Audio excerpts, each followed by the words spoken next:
Salut les amis, j'espère que vous allez bien. Aujourd'hui, on va étudier la durée en français, duration in French. So you will have two videos. This one is in English and the other one here is in French. So you can choose the one you prefer. If you prefer the lesson all in French, just click here and I say à tout de suite dans la prochaine vidéo. So if you are a beginner and you prefer to listen to the lesson in English, you stay here with me. So today, we are going to study the duration, okay, la durée en français, donc les expressions, the expressions to express duration. So this is the number 1 video and there will be number 2 also, because this is a long lesson, so I cut it into 2 parts. And also today, I decided that I don't want to edit this video because the editing of a video takes a lot of time, many hours to edit one video. So I decided that I would try not to cut anything in this video.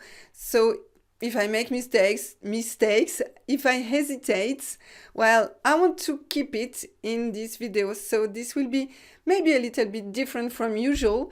But I thought, well, why trying to be perfect? This is a lot of time for, too much time. And this is not good for health to stay so many hours in front of the computer. So I prefer to keep this time to make more lessons for you than editing and spending a lot of time cutting the video, choosing the best part, assembling and making some effects and everything. So today this is going to be pure. Okay, so first of all, as usual, don't forget to subscribe to my channel and also to, I showed this subscribe, but I said I won't be editing. So I'm thinking, well, you won't see the sign. I don't know. Maybe I will put one subscribe sign. I'll see. And also, nothing else. I hope you are ready. You have a paper with you and a pen to be able to take some notes. So you can pause the video, take some notes, write the examples, for example, so that you can practice after at home and repeat the lesson and repeat the vocabulary. Voila, I hope you are ready. Let's start.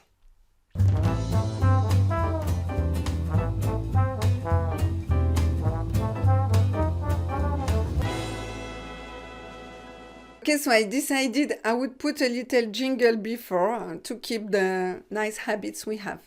So first of all, we start with une durée entre deux points bien définis. This is the first part of the lesson.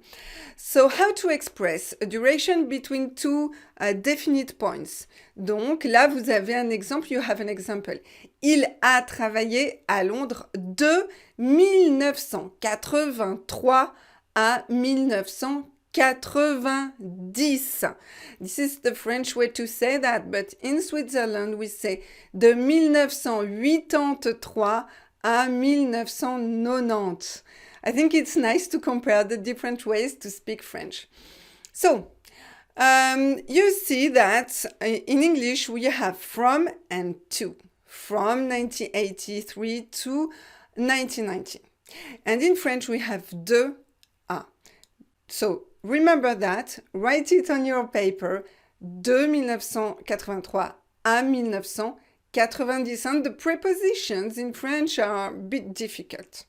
Okay, so, have a look at this. I changed a little bit the sentence to show you another way. Il était en vacances du 28 janvier au 14 février. So here we don't have de and à. Why that? Well, this is logical. So in English there is no difference, but in French, you see, in French, because we say nous sommes le 28 janvier. So that means that before a date, we use le. Avant une date, before the day, we use le. Donc le 28 janvier. Okay? So when you want to use these 2 points like de and a. This becomes de le, but we don't say de le in French. We don't like that. So we always say du instead of de le. So this becomes du 28 janvier and not de le 28 janvier. So du 28 janvier. And à le becomes au. Donc du 28 janvier au 14 février. So remember these two ways to express the duration between 2 points in French. So then we continue. So you saw that I cut a little bit here. So first cut, we can count them. First cut. Donc, third sentence. Il est resté chez nous du 1er au 10 juillet. So what's the difference between this one and the previous one? Here, this is the same month. So I wanted to show you that when it is the same month, well, we don't repeat the months. So we say du 1er au 10 juillet. In English, July 1 to 10, because this is not the same order of the words. So here we have first, we have the numbers, and after we have the months. And also I wanted to show you that for the first one we say premier.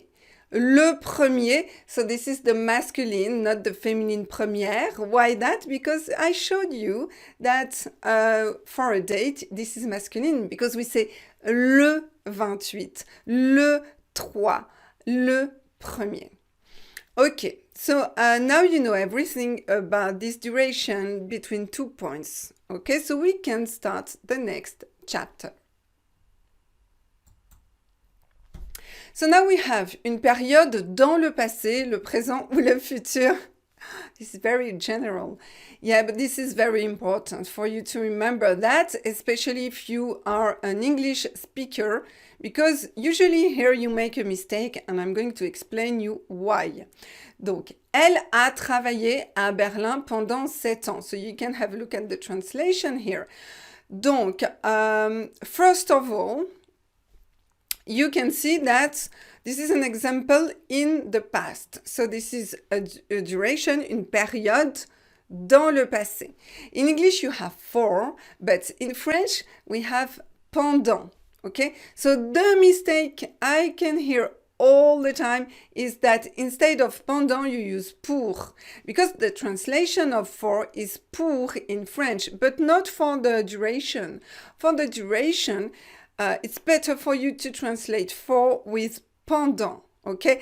I'm going to show you that sometimes we use pour, but these are very specific situations.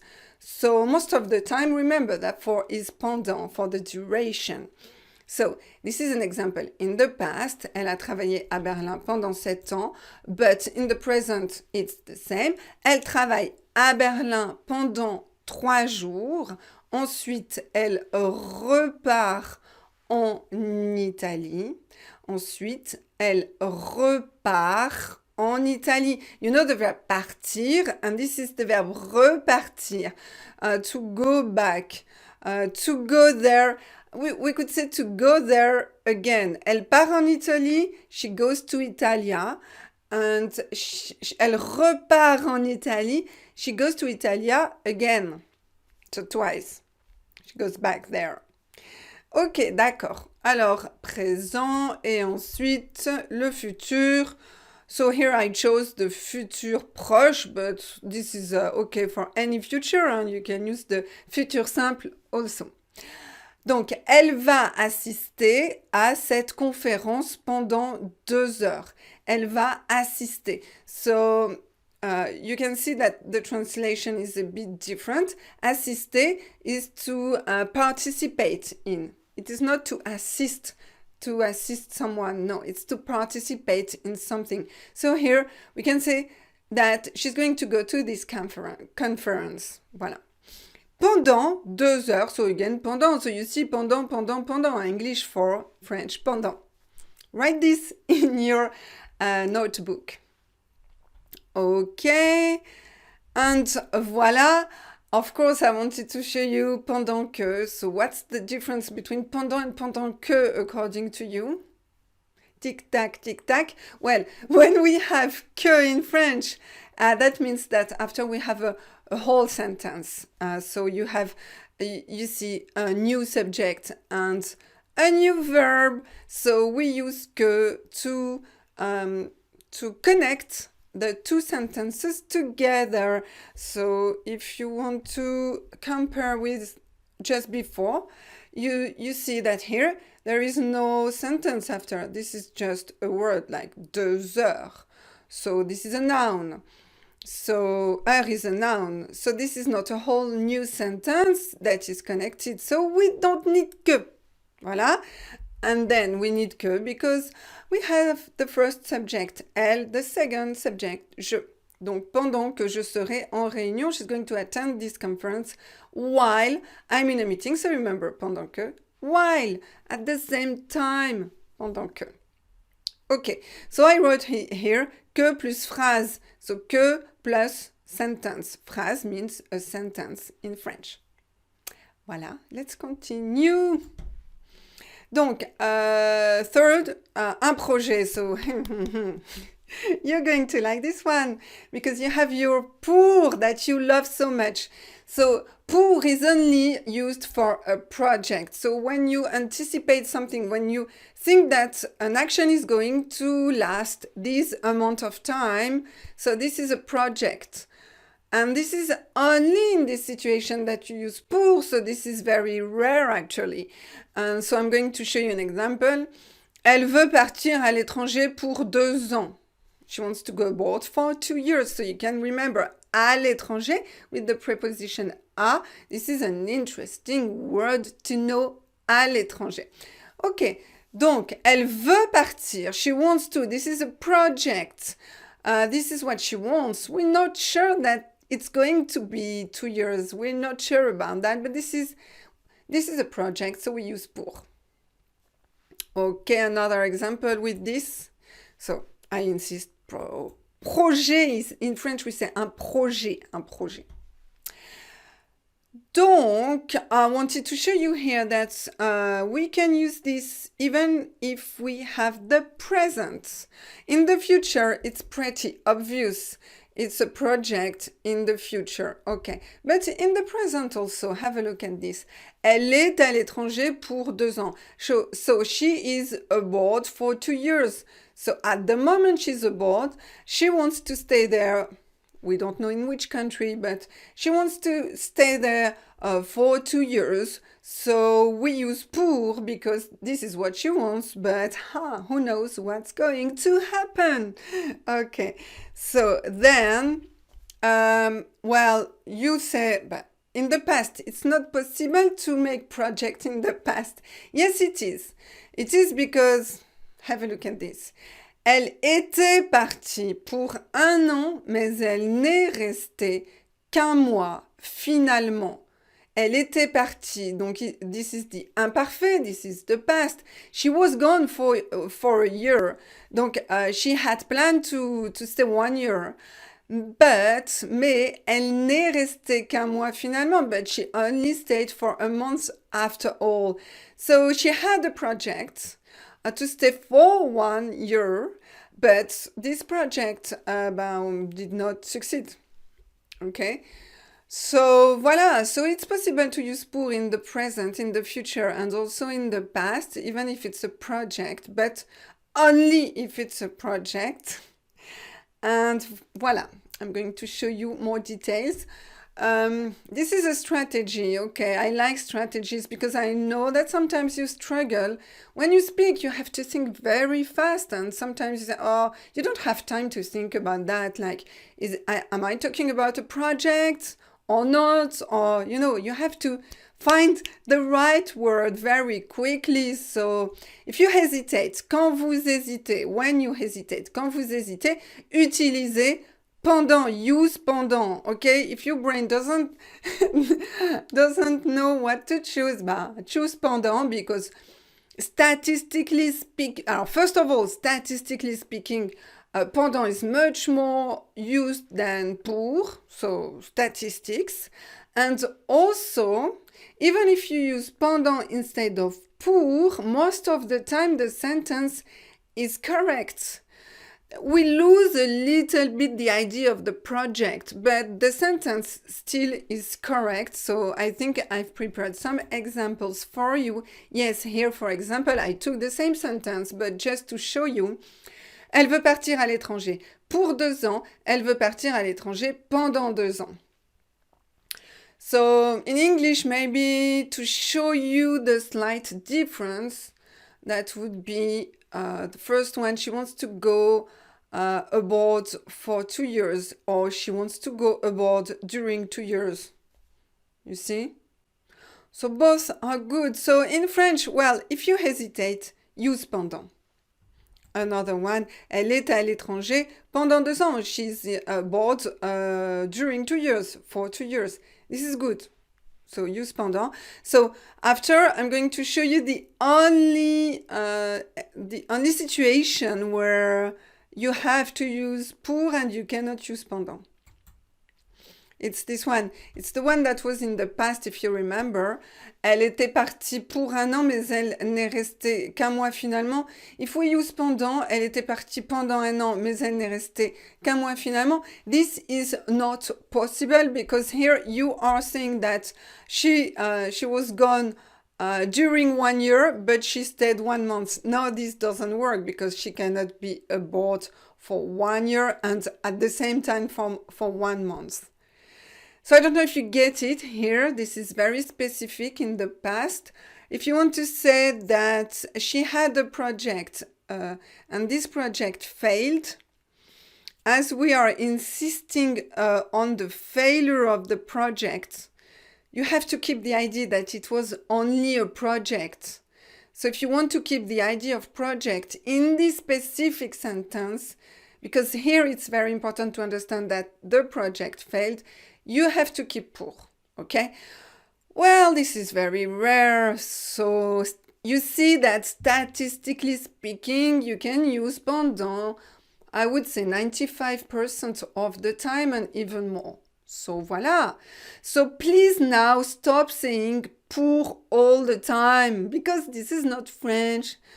For the duration, we use pendant. Voilà. So this is a typical mistake of people who speak English because you just translate.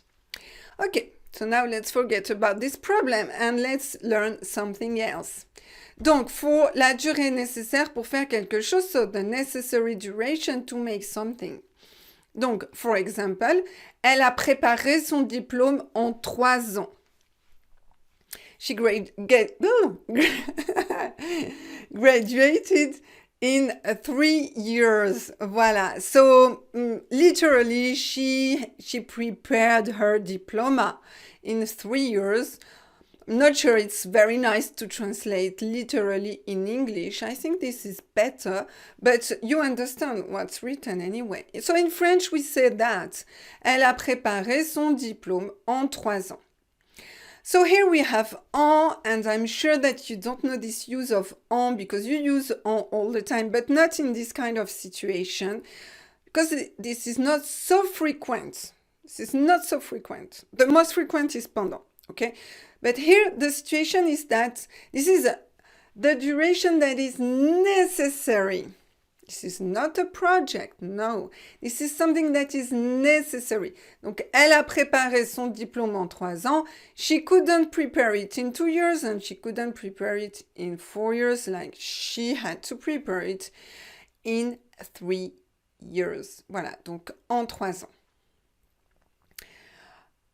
Let's try with pendant. Elle a préparé son diplôme pendant 3 ans. This is still fine. Okay, so again, if you hesitate, voilà. If you hesitate, use pendant again.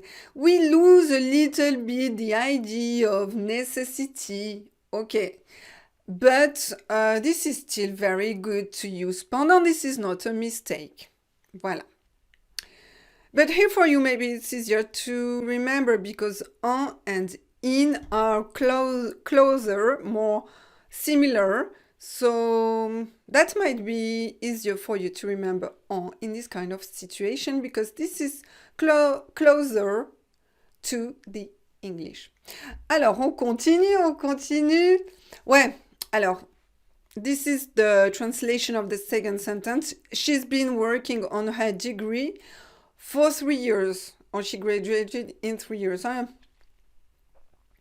I tried to make two different sentences, but actually you can translate these two sentences the same way, okay?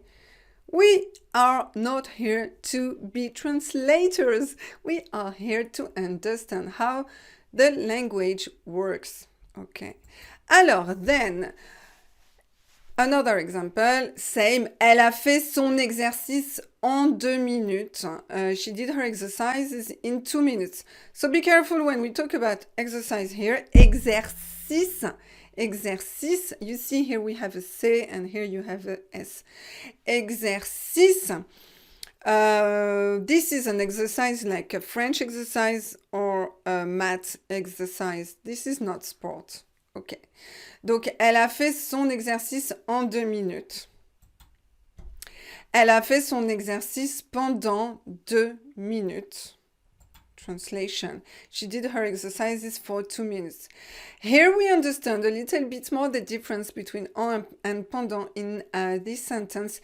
Here we have this idea that she did it very quickly. She was very fast. She did it in 2 minutes. Like, that was very fast. And here this is more, we are more talking about the duration of the action. So we lose this idea of fast. She did her exercise for 2 minutes. You see that this is not exactly the same idea that is behind. But most of the time, you don't need to go into these slight details. So again, if you hesitate and you want to speak fast French, use pendant. And when you get used to all these words, you can try to modulate a little bit the way you express yourself, using en, using pour, using pendant, et voilà. Ok. Then, okay, attention, une date, une année. Why did I put attention? Because we have the use of en that is different from the one we just studied. Elle a changé de travail en 2019, plus précisément le 23 août 2019. Okay. Donc here, I just wanted to show you that this is another en, again in English, so same translation, but this is to give a date, a year, because for a day we use le, as usual, I told you already. So for a year we use en.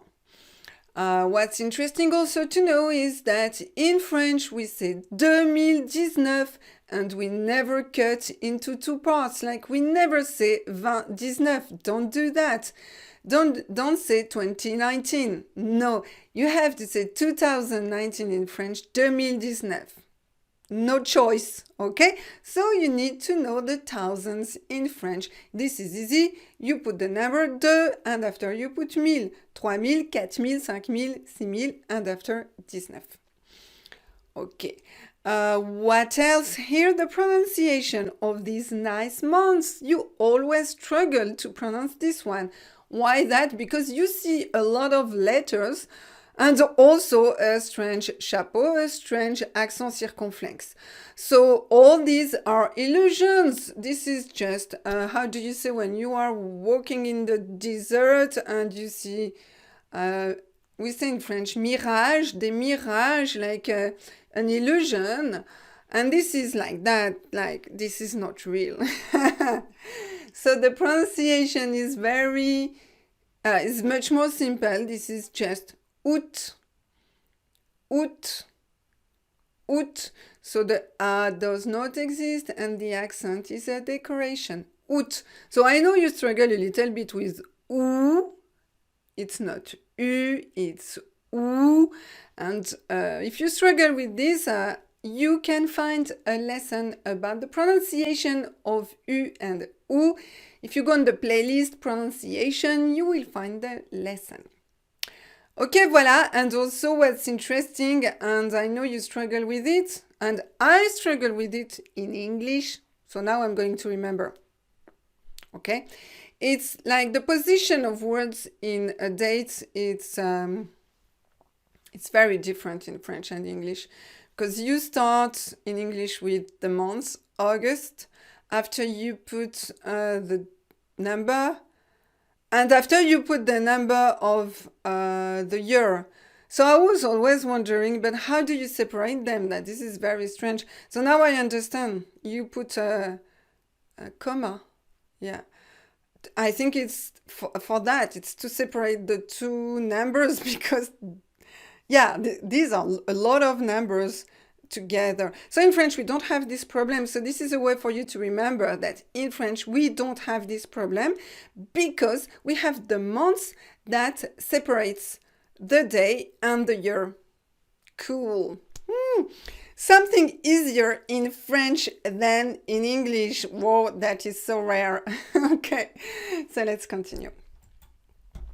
5. La durée entre le moment présent et le début d'une action future. This is such a long sentence. Very philosophic? No. The duration between the present and the beginning of another action. Okay? You will understand, it's easy. Elle prendra sa retraite dans 10 ans. She will retire in 10 years. Okay, so you're going to tell me, wow, in, because in English you have always in, well, not always, but you have a lot of in, and you see that this in can be translated in many ways in French. So here say dans, so this is a projection of in the future. So from now to the moment that the action is going to take place. So here, prendre sa retraite. Retraite. Remember this, prendre sa retraite. It's to retire. Donc, we count 10 years, so we say dans 10 ans. And actually, when you think about it, it's the easiest way to translate in is dans. Because most of the time, in is translated with dans, and dans is translated with in. So actually, not so hard, this one. Maybe the easiest for you. Let me know in the comments which one is hard for you and which one is easy. Voilà, so here this is the futur simple. So if you don't know the futur simple, you have to learn it. Voilà.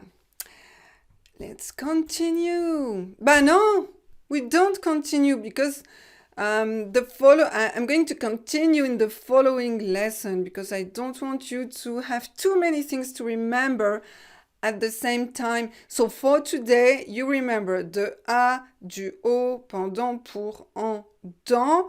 So you take these expressions and you try to make sentences with these expressions. And you can put your sentences in the comment. If they are not too much, I can correct them. Okay, so I'll have a look anyway. I have a look to all your comments at the moment. I've always been I've always been reading all your comments. And I put a little heart sign to show you that I read what you wrote. So yeah, I advise you to try to make sentences with this, and especially with the ones that are difficult for you, because if you know how to use dans, you don't need to practice so much, but you can practice pour or en or de, the ones you want to practice. Voilà. So, j'espère que vous avez aimé cette leçon. I hope you liked this lesson and you know what to do now. You can give me a thumbs up because this is very important for my channel to have some nice signs like this one, and also if you want more lessons, you just need to subscribe and activate the little cloche. I don't know how we say in English, the cloche. The bell. Why do you need to activate the bell? Well, at the moment, we don't know how it's going to... This is changing all the time, but At the moment when you activate the bell, you receive the notification, oh, Elsa has made a new lesson, watch it. And if you don't activate the bell, I think you don't have all the notifications, something like that. So that's why all the YouTubers ask you to do that. Voila, so I do the same as all the other YouTubers. Yeah, I'm like everybody else. Voilà, donc je vous souhaite une très très bonne journée. If you want to challenge yourself and watch this video in French, you can. This is the moment to do that. Et je vous dis à très très bientôt pour une nouvelle leçon de français. Ciao, ciao!